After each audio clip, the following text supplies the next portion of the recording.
I've lost the fella's name, I'm sorry, but it says, ask Saturn about the backstory to him interfering in the Taz versus UFC fighter Paul Varelans match in ECW at Hardcore Heaven 1996 that was promoted as a shoot fight when Saturn from out of nowhere jumped off the top rope and missile dropkicked Varelans in the head. And knocked him out, fucked up the whole finish. Really? Fucked up the whole finish. Right, so how come you were brought in then? To finish the question, it says, was your participation to make sure Varelans would lose to Taz? No, Missy Hyatt got Varelans all worked up.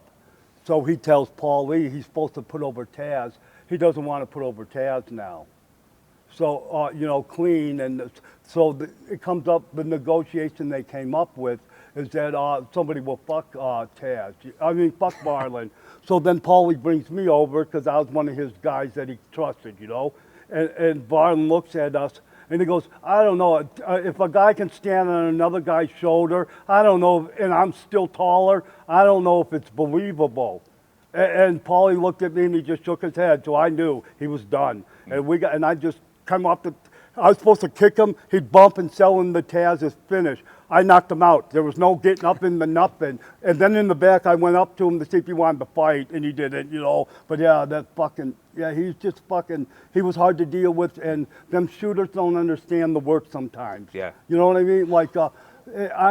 They can't comprehend it,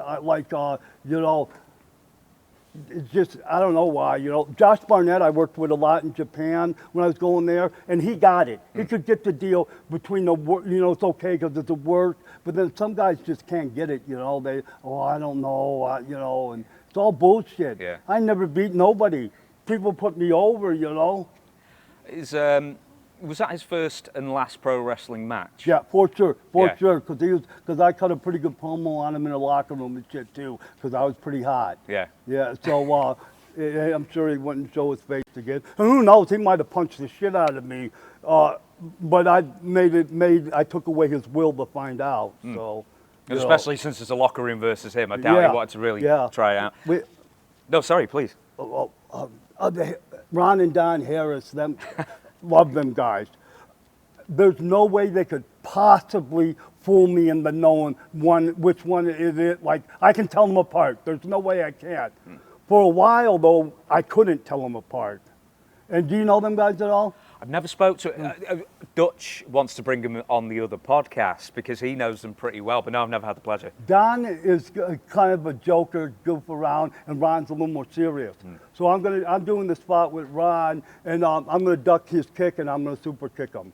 So all night long, Don keeps coming up to me like he's Ron, and he keeps going, now, what do I got to do? Do I got to bend over so you can reach me? And I'm going, no, I got you. And you sure you're short? He had me so mad, we got out there, I kicked Ron right in the fucking face. We get in the back, and he wants to fight me now. And then Don goes, no, and he explained to us what happened, and them two argued about it. But yeah, he had me so mad, and I couldn't tell them apart. And I don't know how, because now there's no way they could fool me. Yeah.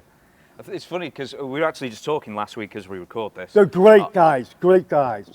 Dutch told me the story about Ron and Don versus the Sandman, which I don't know if you know that story. I must have been there because I was there when they were there. I don't know what it was. I think it was something to do with the Sandman caned them both a bit too hard. No, when me and the Sandman had a problem, it was because he hit me in the ear with the cane. So that's probably what happened.